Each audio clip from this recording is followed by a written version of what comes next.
कांग्रेस विधायक दल की एक और बैठक आज सुबह 10 बजे होगी, जिसमें सचिन पायलट और नाराज विधायकों को भी आने का न्योता दिया गया है। पार्टी नेतृत्व को उम्मीद है कि नाराज चल रहे उप मुख्यमंत्री और प्रदेश कांग्रेस अध्यक्ष सचिन पायलट और दूसरे कई विधायक इनमें शामिल होंगे। इसके साथ ही पार्टी ने दावा किया कि 109 विधायकों ने अशोक गहलोत के नेतृत्व में भरोसा जताया है।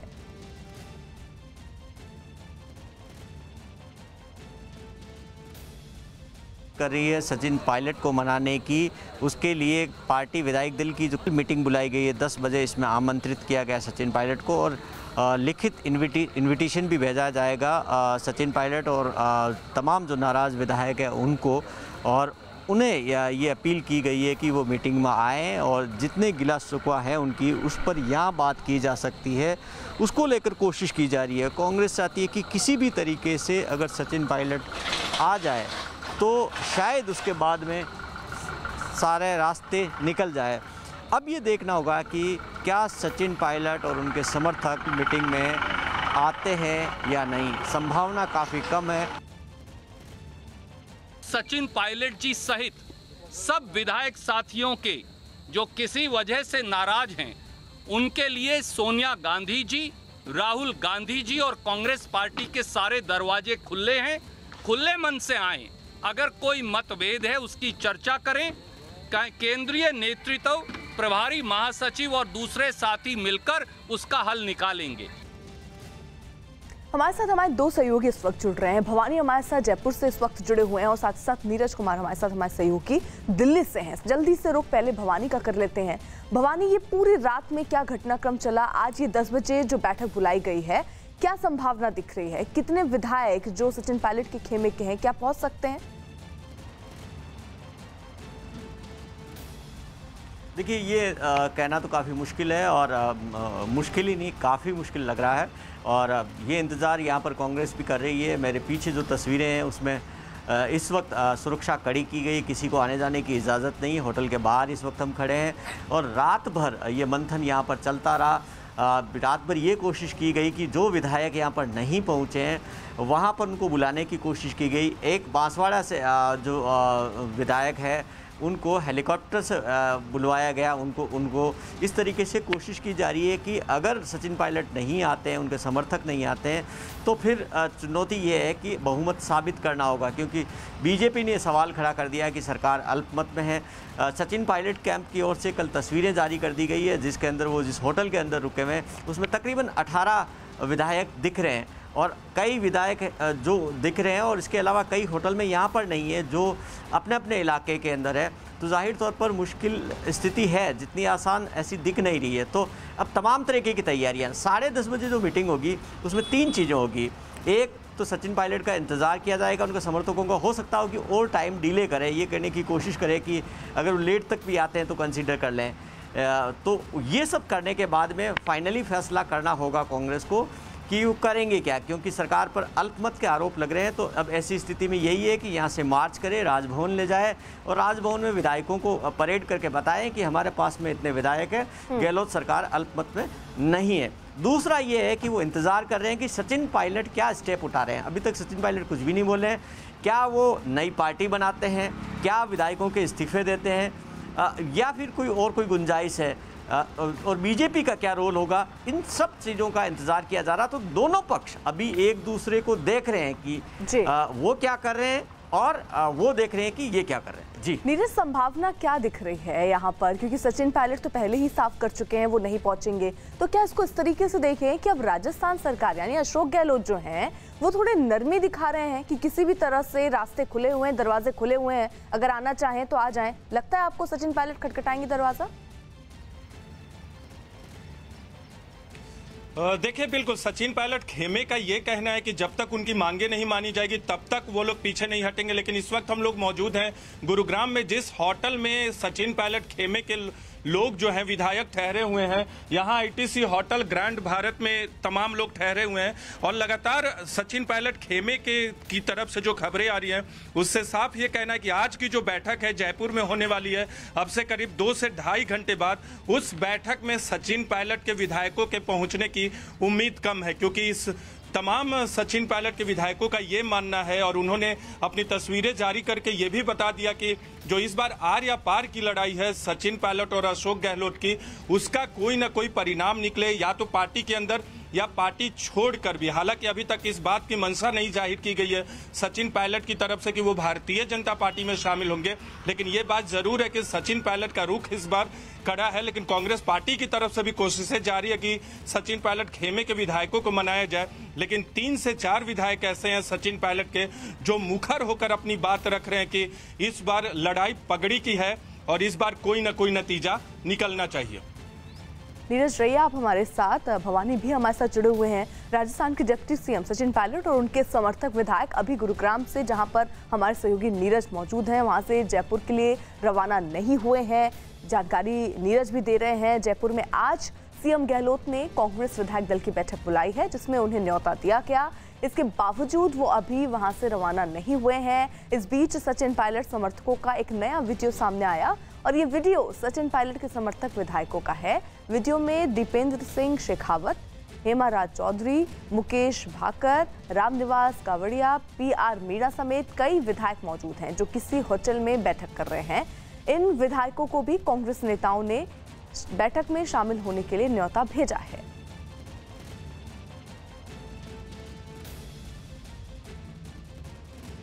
सचिन पायलट समर्थक राजस्थान यूथ कांग्रेस के अध्यक्ष और विधायक मुकेश भाकर ने ट्वीट में लिखा, जिंदा हो तो जिंदा नजर आना जरूरी है, उसूलों पर आ जाए तो टकराना जरूरी है।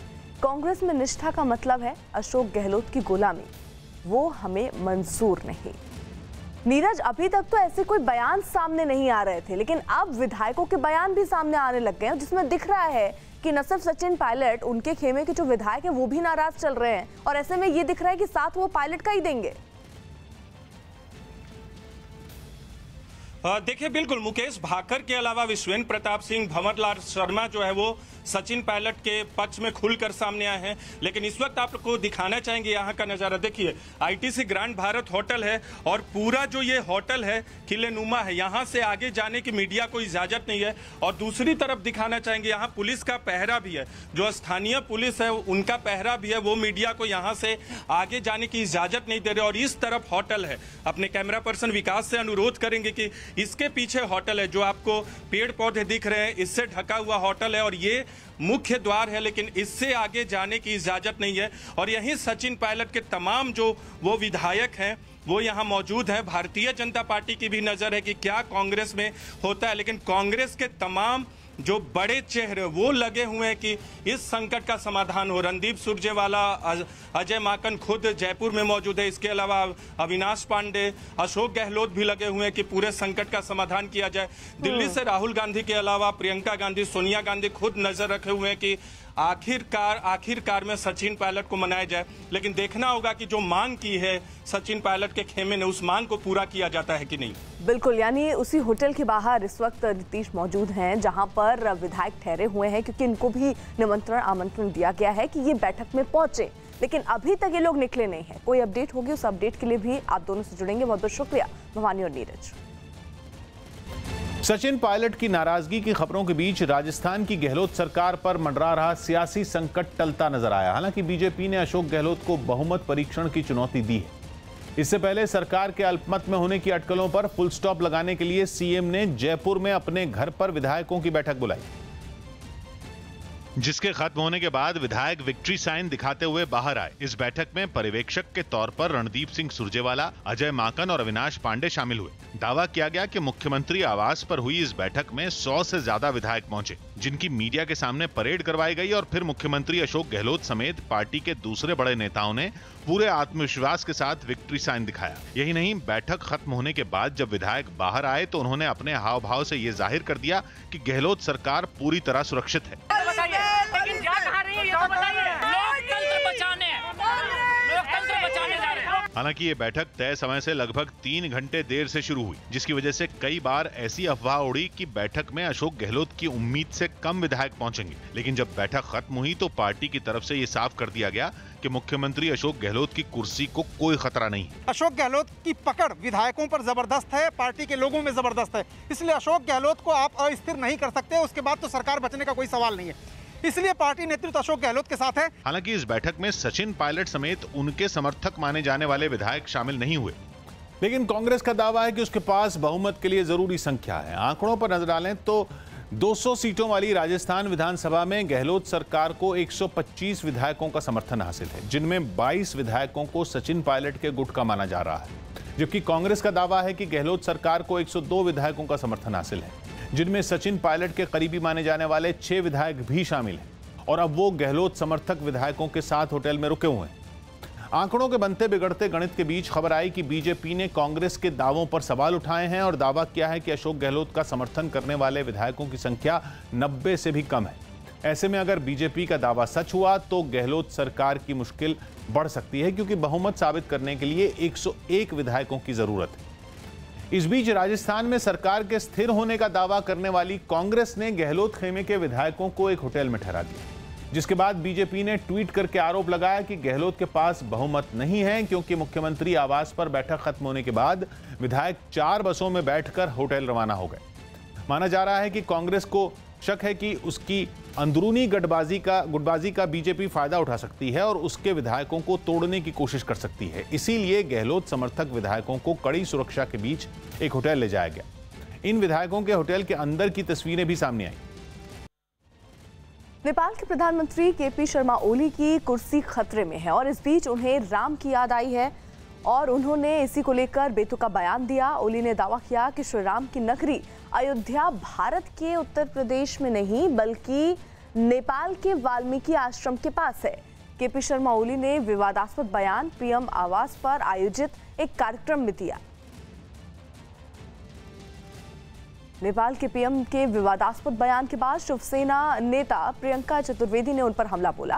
प्रियंका चतुर्वेदी ने एक ट्वीट किया और ट्वीट में लिखा, जब खुद की राजनीति डगमगा रही हो तो भगवान श्री राम का नाम जुबान पर आना स्वाभाविक है।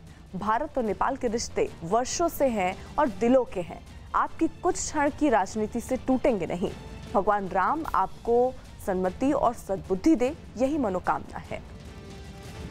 बाढ़ से जूझते नेपाल का पानी एक बार फिर उत्तर बिहार के लिए बड़ी मुसीबत बन गया है। पश्चिमी चंपारण, पूर्वी चंपारण, सीतामढ़ी समेत कई जिलों में तो नदियों का जलस्तर खतरे के निशान से ऊपर चला गया। इसको देखते हुए उत्तर बिहार के जिलों में चेतावनी जारी कर दी गई। और ये हालात बिहार में बादलों के बरसने से पहले के हैं। मतलब उत्तर बिहार के जिलों में बिना बारिश वाली बाढ़ का कहर दिखना शुरू हो गया है। मुजफ्फरपुर में तो बागमती नदी का पानी 200 से ज्यादा गांवों में घुस आया। इस नवादा गांव में चारों तरफ पानी ही पानी है और हम अभी जहां मौजूद हैं काफी तेज धार है। आगे अगर बढ़े तो चारों तरफ खतरा ही खतरा है। बागमती नदी नेपाल से निकलकर बिहार के कई जिलों में बहती है। इसी तरह अररिया की परमान नदी भी नेपाल से बिहार में आती है और इस वक्त परमान नदी में आई बाढ़ की वजह से कई गांवों का संपर्क टूट चुका है। वहां से सामने आई एक तस्वीर में एक ट्रैक्टर ट्रॉली भी नदी में फंसी दिखाई दी। अररिया के अलावा गोपालगंज में भी गंडक नदी के पानी ने कई गांवों को अपनी चपेट में ले लिया। वहां एक गांव में तटबंध टूटने से लोग कमर तक पानी में डूबकर सुरक्षित इलाकों की तरफ जाते हुए दिखे। और इस तरह के हालात कई जिलों में बने रहे, क्योंकि नेपाल से बिहार में बहने वाली नदियां खतरनाक बनी हुई। केंद्रीय जल आयोग के मुताबिक मुजफ्फरपुर में बागमती नदी खतरे के निशान से ऊपर है। नदी का जलस्तर 49.47 मीटर है और अनुमान है कि आने वाले दिनों में ये 50 मीटर को भी पार कर सकता है। मतलब अगर ऐसा हुआ तो सिर्फ बागमती नदी ही बिहार के 6 जिलों में बाढ़ ला सकती है। बागमती के अलावा उत्तर बिहार के 7 जिलों में बहने वाली कोसी नदी भी तबाही मचा सकती है। सुपौल में कोसी नदी का जलस्तर 47.76 मीटर है और नेपाल में भारी बारिश की वजह से नदी का पानी हर घंटे के साथ बढ़ रहा है। इसके अलावा नेपाल से बहने वाली घाघरा, गंडक और परमान नदी भी उत्तर बिहार में बाढ़ को गंभीर रूप दे सकती हैं। अहमदाबाद नगर निगम ने कोरोना वायरस पर काबू पाने के लिए जुर्माने की राशि बढ़ा दी। नए नियमों के मुताबिक सार्वजनिक जगहों पर थूकने पर 200 की जगह अब 500 रुपए जुर्माना देना होगा। बिना मास्क पहने घर से निकलने पर भी 500 रुपए का जुर्माना लगेगा।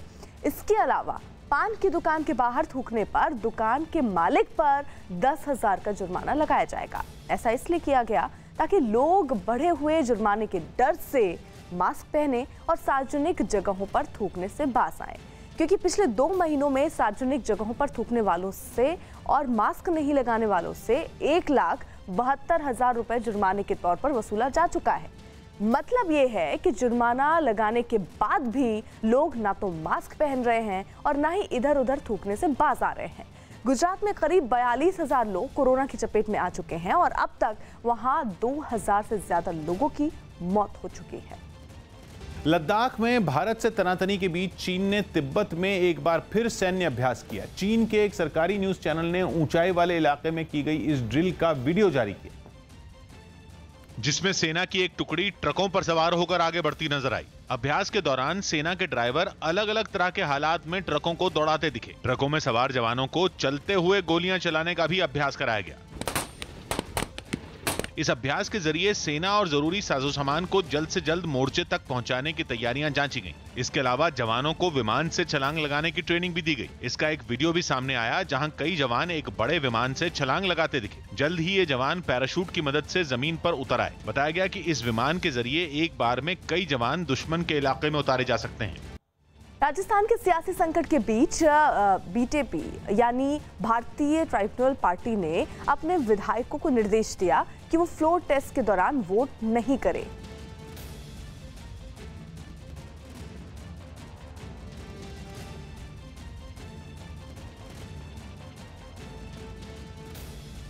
हमारे विधायक किसी भी पार्टी या व्यक्ति के पक्ष में वोट नहीं करेंगे और यह निर्णय राष्ट्रीय कार्यकारिणी से लेकर के हमारी प्रदेश कार्यकारिणी के सभी लोग बैठेंगे, तभी इस बारे में अंतिम निर्णय होगा। शिखर धवन का अपने बेटे के साथ डांस का एक वीडियो वायरल हो गया।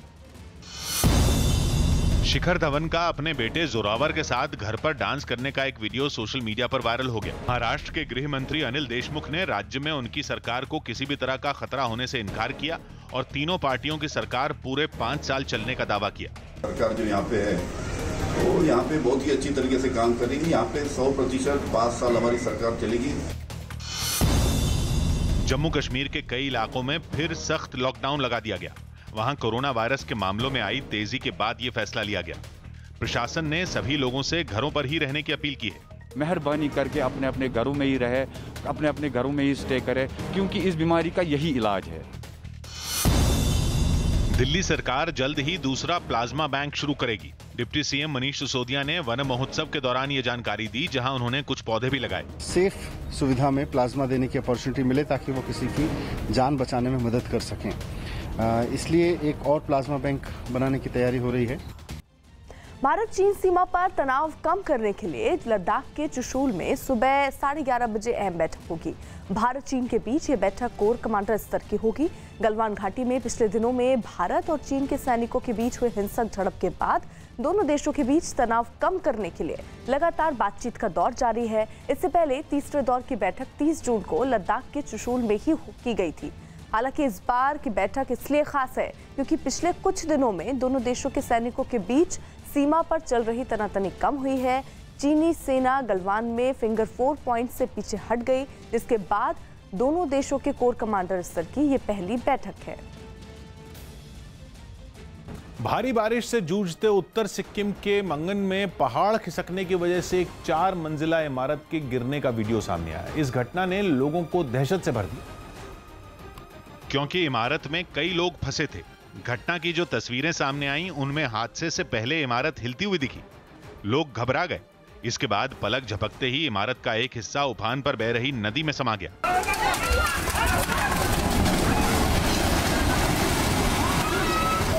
हादसे से कुछ सेकंड पहले इमारत में फंसे लोगों को किनारे पर आकर अपनी जान बचाते हुए देखा गया। जितने भी लोग अंदर थे सभी बाहर आ गए। इसके बाद इमारत नीचे गिर गई।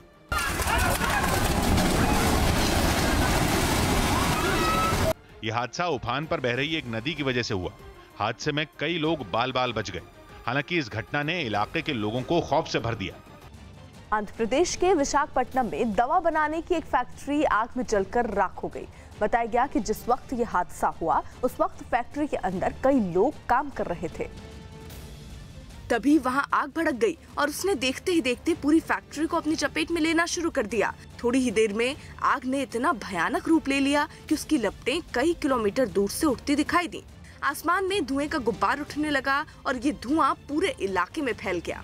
वहीं फैक्ट्री के अंदर कई धमाके भी हुए, जिससे आग और भड़क गई। हालात इतने बिगड़ गए कि बगल की दूसरी फैक्ट्रियों तक आग के फैलने का खतरा मंडराने लगा। बताया गया कि फैक्ट्री के अंदर बन रही दवाओं की वजह से ये आग तेजी से फैली और पूरी फैक्ट्री को जलाकर राख कर दिया। हालांकि जानकारी मिलते ही आग बुझाने के लिए फायर ब्रिगेड की कई गाड़ियां घटना वाली जगह पहुंच गईं। The fire brigades trying to put off the flames.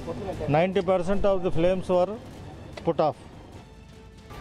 दक्षिण पूर्व चीन के फुजान प्रांत में एक सीवेज ट्रीटमेंट प्लांट में धमाके के बाद लगी आग में 17 लोग झुलस गए। जिस वक्त ये हादसा हुआ उस समय वहां पर रखरखाव का काम चल रहा था और तभी अचानक प्लांट में भीषण आग लग गई और थोड़ी ही देर में उसका एक हिस्सा पूरी तरह आग की लपटों से घिर गया। घटना वाली जगह से आग की ऊंची लपटें और काले धुएं का गुबार उठता दिखाई दिया। प्लांट में लगी आग इतनी भयंकर थी कि उससे निकलने वाला धुआं पूरे इलाके में छा गया। हादसे की सूचना पर वहां पहुंचे फायर ब्रिगेड के कर्मचारी लपटों पर पानी की बौछार कर आग बुझाने की कोशिश करते दिखे, लेकिन विनाशकारी आग पर पानी का कोई असर होता दिखाई नहीं दिया। खतरे को देखते हुए वहां पर दमकल की कुछ और गाड़ियों को बुलाया गया, जिसके बाद आग बुझाने की कोशिशें तेज कर दी गईं। इस हादसे में सीवेज ट्रीटमेंट प्लांट को काफी नुकसान पहुंचा। यूपी के महाराजगंज में फैमिली कोर्ट के बाहर पति पत्नी और उनके परिवार वालों के बीच जमकर मारपीट हुई। ये लोग तलाक के एक मामले में वहां पहुंचे थे, लेकिन दोनों रिश्तेदारों में दहेज के सामान पर कहासुनी हो गई और ये विवाद इतना बढ़ गया कि कोर्ट से बाहर निकलते ही एक दूसरे पर टूट पड़े। बीच सड़क पर हो रही इस मारपीट में पत्नी भी पीछे नहीं रही। अपने रिश्तेदारों को पिटता देख उसने भी पीछे से अपने ससुर पर चप्पलों की बरसात कर दी, जबकि बाकी रिश्तेदार उसके पति को जमीन पर गिराकर पीटते दिखे। अगले ही पल ससुर ने बहू के बाल पकड़े और उसे धक्का देकर जमीन पर गिरा दिया। बात यहीं खत्म नहीं हुई, दोनों परिवार की महिलाएं भी आपस में भिड़ गईं और एक दूसरे को धक्का देते हुए सड़क के किनारे लगे बरसात के पानी में गिर गईं। मारपीट को देखने के लिए वहां लोगों की भीड़ जुट गई। इसके बाद कुछ लोग बीच बचाव के लिए सामने आए और किसी तरह दोनों परिवार के लोगों को अलग किया। पत्नी के मध्य संबंध विच्छेद को लेकर फैमिली कोर्ट में प्रकरण चल रहा था, तो वहीं पे उन लोगों में आपस में मारपीट हुई है। बीजेपी ने पश्चिम बंगाल के अहमदाबाद से विधायक देवेंद्र नाथ रॉय की मौत की सीबीआई जांच की मांग। बीजेपी विधायक देवेंद्र नाथ रॉय का शव सड़क किनारे एक दुकान के बाहर फंदे से लटका मिला, तो बीजेपी ने तृणमूल कांग्रेस के कार्यकर्ताओं पर उनकी हत्या का आरोप लगाया। और जैसे ही विधायक की मौत की खबर फैली, मौके पर लोगों का हुजूम उमड़ पड़ा। भीड़ इतनी ज्यादा हो गई कि कुछ लोग आसपास के मकान की छतों से वहां की हलचल देखते नजर आए। कुछ ही देर में मौका वारदात पर पुलिस भी पहुंच गई। घटना स्थल पर पहुंचने के बाद पुलिस ने सबसे पहले वहां का मुआयना किया और फिर विधायक की मौत से जुड़े सुराग की तलाश में खोजी कुत्ते की मदद ली। जांच टीम का एक सदस्य खोजी कुत्ते के पीछे पीछे सुराग की तलाश में दूर तक जाता दिखा। परिवार वालों ने दावा किया कि विधायक का शव जिस तरह फंदे से लटका मिला, वैसा खुदकुशी के मामले में नहीं होता। Sir, it is murder. विधायक देवेंद्र नाथ रॉय के परिजनों के आरोप के बाद बीजेपी की सांसद देवश्री चौधरी भी उस जगह पहुंची जहां विधायक का शव मिला था। सांसद के लौटते ही बीजेपी ने एक बयान जारी कर विधायक की मौत को तृणमूल कांग्रेस की साजिश बताया। तृणमूल कांग्रेस इस हत्याकांड का पीछे है। इस हत्याकांड का सीबीआई इंक्वायरी का मांग करते हैं। हालांकि ममता सरकार में मंत्री गुलाम रब्बानी ने विधायक की मौत को दुखद बताया और दावा किया कि टिकट को लेकर बीजेपी के भीतर चल रही लड़ाई की वजह से उन्होंने खुदकुशी कर ली। तो बीजेपीते এবার টিকিট নিয়ে অশান্তি, কে টিকিট পাবে কে পাবে না, লোকটা ডিপ্রেশনে চলে গেছিল। जाहिर है विधायक की मौत पर बीजेपी और तृणमूल कांग्रेस के बीच सियासी आरोप प्रत्यारोप शुरू हो चुका है। परिवार वाले इस मौत को खुदकुशी मानने को तैयार नहीं हैं और उन्हें कई सवालों के जवाब चाहिए। बताया गया कि विधायक का शव जिस फंदे से लटका मिला उसी में उनका एक हाथ भी बंधा था। इसलिए विधायक की पत्नी ने सवाल उठाया कि बंधे हाथ से कोई खुदकुशी कैसे कर सकता। इसके अलावा बारिश और कीचड़ होने के बावजूद उनका पांव साफ नजर आया, जबकि घर से लेकर घटनास्थल तक के रास्ते में जगह जगह कीचड़ दिखा। यही नहीं, घर वालों का दावा है कि कई दिनों से विधायक को धमकी भरे फोन भी आ रहे थे। इन्हीं वजहों से बीजेपी ने भी आरोप लगाया कि विधायक की हत्या के बाद शव को फंदे से लटकाया गया। चूंकि बंगाल में बीजेपी के कई कार्यकर्ताओं की मौत इसी तरह हो चुकी है, इसलिए विधायक की मौत पर पार्टी के कई नेता आपाक हो बैठे। बीजेपी के सांसद सौमित्र खान ने तो देवेंद्र नाथ रॉय की हत्या को राजनीतिक हत्या बताकर ममता सरकार पर गंभीर आरोप लगा डाले। মমতা ব্যানার্জি নরখাদক, উনি মানুষের রক্ত খেতে ভালোবাসেন এবং বিধায়ককে তা আজকে সকালবেলা তৃণমূল কংগ্রেসের গুন্ডা দ্বারা খুন করে ঝুলি দিয়েছে। राजस्थान के कोटा के एक गांव में निकाली गई एक यात्रा में कोरोना से बचाव के सारे नियमों को ताक पर रख दिया गया। खेतों में लगी फसलों को बचाने के लिए भगवान से बारिश करवाने की प्रार्थना करते हुए गांव वालों ने ये यात्रा निकाली। लेकिन इस यात्रा में न तो कोई गांव वाला मास्क लगाकर पहुंचा और न ही किसी ने एक दूसरे से 2 गज की दूरी बनाना जरूरी समझा। यात्रा के लिए सबसे पहले गांव वालों ने भैरव बाबा की एक पालकी बनाई, फिर एक रस्सी की मदद से उसे खींचते हुए पूरे गांव में घुमाया गया। लेकिन इस पूरी यात्रा में किसी ने भी कोरोना से बचाव के नियमों पर जरा भी ध्यान नहीं दिया।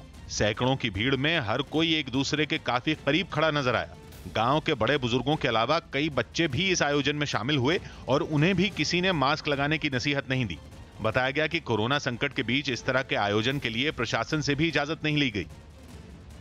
राजस्थान कांग्रेस में जारी सियासी उठापटक के बीच पार्टी हाईकमान ने सचिन पायलट को मनाने की कवायद तेज कर दी। जयपुर में सुबह 10 बजे होने वाली विधायक दल की बैठक में पायलट और नाराज विधायकों को आमंत्रित किया गया। खबर है कि पार्टी सचिन पायलट की नाराजगी दूर करने में पूरा जोर लगा रही। यही वजह रही कि कांग्रेस के जयपुर के दफ्तर में एक बार फिर से सचिन पायलट के पोस्टर लगा दिए गए, जबकि सुबह सुबह इन्हें वहां से हटा दिया गया था। लेकिन जैसे ही पार्टी आलाकमान ने सचिन पायलट की तरफ नरम रुख दिखाया, कांग्रेस के दफ्तर में उनके पोस्टर फिर से दिखने लगे। यही नहीं, पर्यवेक्षक की भूमिका निभाने जयपुर पहुंचे रणदीप सुरजेवाला ने भी साफ कर दिया कि इस पूरे विवाद को बातचीत से सुलझाने का विकल्प हमेशा खुला रहेगा। अगर कोई मतभेद है तो कांग्रेस पार्टी के, कांग्रेस आलाकमान के सब दरवाजे समेत श्री सचिन पायलट के सब विधायक साथियों के लिए सदैव खुले थे, खुले हैं और सदैव खुले रहेंगे। हालांकि इससे पहले यह खबर आई थी कि कांग्रेस पार्टी सचिन पायलट को हटाकर अशोक गहलोत के करीबी माने जाने वाले रघुवीर मीणा को राजस्थान का अध्यक्ष बना सकती है। लेकिन जैसे जैसे दिन बीता, खबर आने लगी कि कांग्रेस आलाकमान सचिन पायलट को मनाने में जुट गया है और राहुल गांधी और प्रियंका गांधी उनके संपर्क में। यही नहीं, खबर आई कि राहुल गांधी ने सुबह भी सचिन पायलट से बात की थी और उन्हें संदेश दिया गया था कि पायलट के लिए अब भी रास्ते खुले हुए हैं और वो जब चाहें सम्मान के साथ वापस आ सकते हैं। लेकिन शाम होते होते इस सियासी ड्रामे में एक नया मोड़ आ गया और खबर आई कि सचिन पायलट के करीबियों ने दावा किया है कि उनकी आलाकमान से न कोई बातचीत हुई है, न ही उन्होंने समझौते के लिए कोई शर्त रखी है। यही नहीं, इन लोगों ने यह भी दावा किया कि अशोक गहलोत के पास केवल 84 विधायकों का समर्थन है। इस बीच बीटीपी यानी भारतीय ट्राइबल पार्टी ने अपने दोनों विधायकों को बहुमत परीक्षण में किसी भी दल को वोट नहीं देने का आदेश दिया और यह चेतावनी दी कि अगर आदेश नहीं माना तो उन पर कार्रवाई होगी। बीटीपी के दोनों विधायक अशोक गहलोत के घर हुई बैठक में शामिल हुए। मैं हूं किशोर अजवाणी। आज की ताजा